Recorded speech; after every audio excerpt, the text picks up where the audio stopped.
On Friday, June 23, 2026, a technical proof of concept was published. Less than 24 hours later, precisely at 4:06 a.m., Coordinated Universal Time, the honeypot network at Defused Cyber began recording live exploitation attempts. These initial attacks were exact replicas of the published exploitation chain. Every request was routed entirely through the Tor network to mask the origin. Historically, the window between public disclosure and active exploitation spanned several weeks. Security teams used that time to analyze the code, test mitigations, and deploy patches. In this instance, that lifecycle compressed to hours. The target was Cisco Unified Communications Manager, or CUCM. This system serves as the beating heart of IP telephony for thousands of enterprise networks worldwide. Scans conducted via Shodan and Census identified over 430,000 accessible CUCM servers exposed to the public internet. The risk profile varies heavily by sector. A compromised telephony core in a healthcare facility disrupts emergency response coordination, while in financial institutions, it exposes secure transaction pipelines and confidential conversations. A successful exploit grants the attacker the ability to eavesdrop on all internal calls, modify call records, and infiltrate deeper internal network segments. The flaw enabling this is CVE-2026-20230. It permits an external actor to execute all of these actions completely unauthenticated. The integration of artificial intelligence into exploit development accelerates the weaponization process to a point where the traditional patching window effectively disappears. Relying solely on a vendor update after disclosure now leaves a system exposed during the most critical hours of the attack cycle. The exploitation chain begins with a server-side request forgery, or SSRF, located within the CUCM web dialer service. This animated diagram illustrates the input validation failure. On the left, web dialer processes a legitimate request where the destination parameter is a phone number. On the right, it accepts a malicious URI schema, executing an attacker's command to read local files, like the system password directory.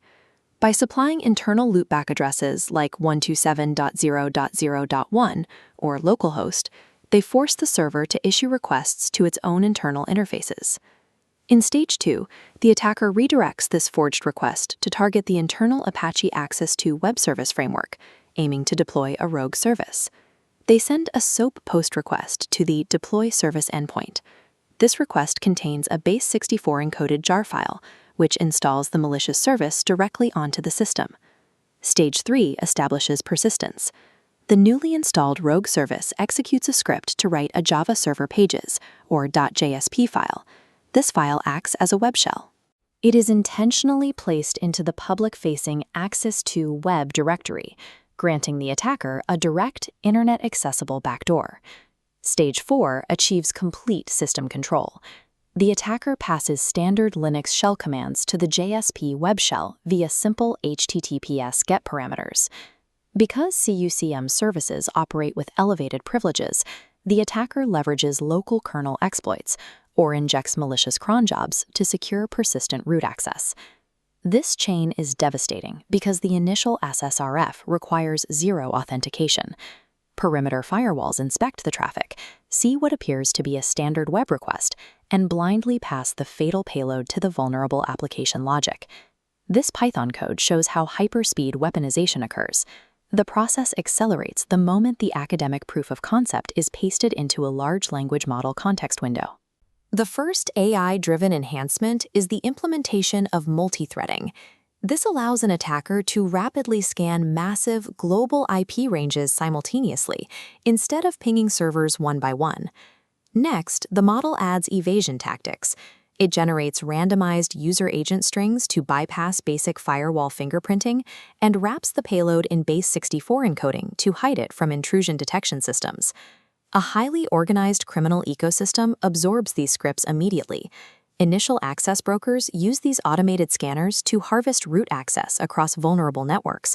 They list access to Fortune 500 networks on dark web forums. Ransomware operators purchase these entry points, deploy encryption payloads, and demand multi-million-dollar payouts. Artificial intelligence automates the labor-intensive stages of exploit engineering. It allows an attacker to translate technical vulnerability research into a functional, multi-threaded scanning tool in minutes rather than weeks. Consider the response of Bank Malat, a financial institution with 180 branches. Threat intelligence confirmed their version 14.0 CUCM instances were vulnerable to this exact chain. They faced two constraints. They could not secure the vendor patch immediately due to access restrictions, and they maintained strict operational uptime requirements for their 2500 IP phones. Within 2 hours of discovery, they executed their containment protocol. They severed direct internet access by dropping all TCP traffic on port 8443 at the firewall level. This configuration block shows their interim workaround. They deployed a reverse proxy directly in front of the CUCM nodes. The map function evaluates the request URI variable, specifically flagging and dropping prohibited schemas like file, gopher, and localhost. This setup sanitizes the input at the perimeter.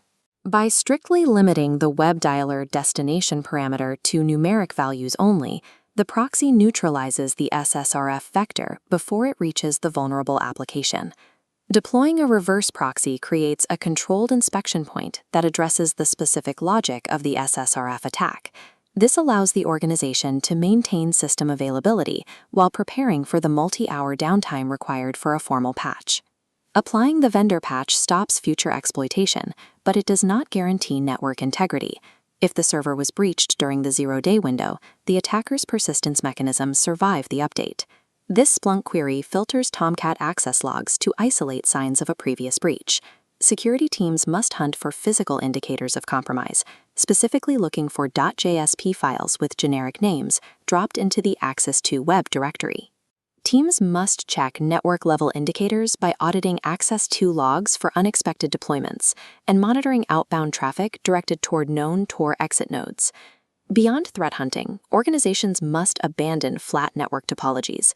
The architecture must shift toward zero trust, placing critical communication appliances into isolated, micro-segmented VLANs. In a mature zero trust model, internal origin does not grant inherent trust. Every transaction requires certificate-based authentication, paired with continuous monitoring to detect behavioral anomalies in real time.